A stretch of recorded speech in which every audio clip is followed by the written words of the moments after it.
कुछ दुखदायी बात हम बताते हैं आपको। 1-1.5 साल पहले मैंने देखा हार्वर्ड यूनिवर्सिटी में पॉलिटिकल प्रोटेस्ट हो रहा है। वहां तो तब लोग स्टूडेंट्स प्रोटेस्ट करते थे, ट्रंप के विरोध में ये सब होता था। एक मैंने देखा कि कई प्रोटेस्ट हुए by Indian students against something in Indian government, कुछ सीए एनआरसी कुछ भी,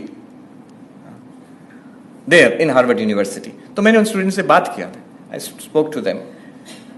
you see, have you ever noticed किस इतने सारे देश से स्टूडेंट्स हैं वहां पर एट हार्वर्ड यूनिवर्सिटी? कभी देखा किसी देश के स्टूडेंट अपने देश के खिलाफ प्रोटेस्ट करते हैं इन इंटरनेशनल फील्ड? कभी नहीं। I never saw it and they also could not से, हाँ ऐसा तो कभी नहीं देखा। क्या उन सब देशों में कुछ गलत नहीं है? इंडिया से बहुत ज्यादा बुरा हाल है उधर, many many countries much worse. तो ये क्यों कर रहे हैं? अब क्यों कर रहे हैं? द रियल रीजन इज, ये बहुत खतरनाक रीजन है। इट्स नॉट रियली कि मैं ये पॉलिटिकल इशू को सपोर्ट करता हूं, हमारा गवर्नमेंट या कोई कुछ खराब कर रहा है उसके खिलाफ हम प्रोटेस्ट करें, that you can do. But मैंने एकदम नजदीक से देखा कि द रियल रीजन एक अपने ऊपर हीन मानसिकता है। आई विल टेल यू, दे में सी, सम ऑफ द स्टूडेंट्स में सी, उनको बुरा भी लग सकता है कि मैं बोल रहा हूं उनके बारे में ऐसा, लेकिन it's not just them, it's in all of us, उसमें है।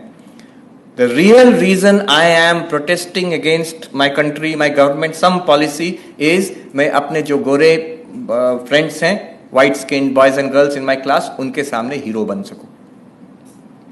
अपना देश, अपना कल्चर को गाली देना एक हीरो बनने का एक तरीका है, गलत तरीका है और बाउंड टू फेल। आप हीरो नहीं बन सकते, they will not respect you.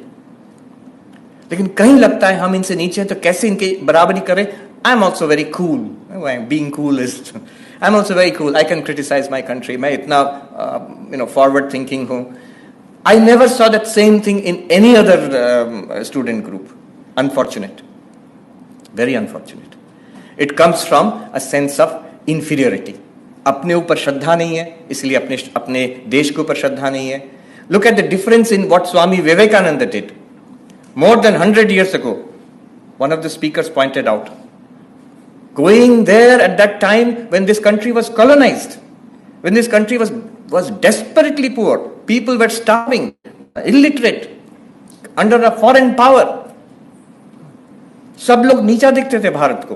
तब के दिनों में जाकर Swami Vivekananda in the West, at no point did he ever once criticize India. Not only that, at every time when India was attacked, he defended India fully. He did not give 1 inch of ground. And when he came back to India, he did not spare us.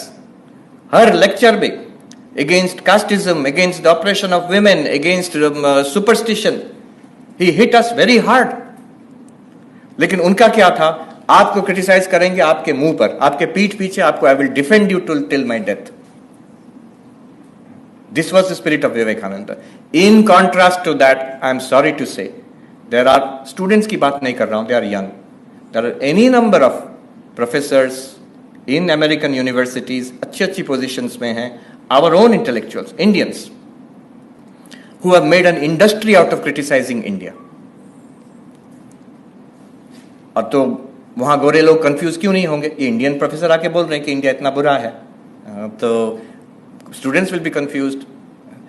So this is something that it comes from lack of shraddha. I don't have shraddha in myself, I cannot have shraddha in my culture. एक छोटा सा example देते हैं आपको. हम पढ़ रहे थे जब at the peak of the Covid, तो यहाँ का सरकार ने they had made an announcement that इतने बजे क्या वो शब्द, शंख बजेंगे, घंटा बजेंगे, बेल बजेंगे, तो ये सब for a few minutes every day to raise the morale of the people and what not. और तब मैं पढ़ रहा था, तब I was in New York. हमारे बुद्धिजीवी जो इधर हैं उस पर हंसी मजाक उड़ा रहा था, ये क्या गंवारपन है, असली काम करो, ये घंटा बजाने से थोड़ी कुछ घंटा होगा. And you know, I was so hurt by this because I was sitting in New York और हर दिन 6:30 बजे न्यूयॉर्क में, मैनहट्टन में घंटा बजाते थे, बर्तन बजाते थे, हॉर्न बजाते थे. New York mayor had told them every day at 6:30 PM, जब At that time, COVID infection was at its maximum in the world in New York. हर दिन, every day, at the peak, number of deaths in one city in New York was more than 1,000. अभी भी Hudson river के तट पर there are refrigerated, बड़े बड़े trucks हैं, refrigerated trucks, उसमें क्या है? डेड बॉडीज हैं, कोई क्लेम नहीं किया है। हम लोग को कैसे पता चला? जो ट्रक के मालिक हैं बोले भाई अब तो हमारा ट्रक वापस करो, बॉडीज को जलाओ। At that time, New York mayor had said, अब now my feeling is people did not know this. हम जब बताए इंडियंस को, उनको पता नहीं था ऐसा हुआ है। I can tell you with guarantee, वो सेम बुद्धिजीवी अगर उनको पता चलता कि न्यूयॉर्क में ऐसा होता है तब वो चुप हो जाते।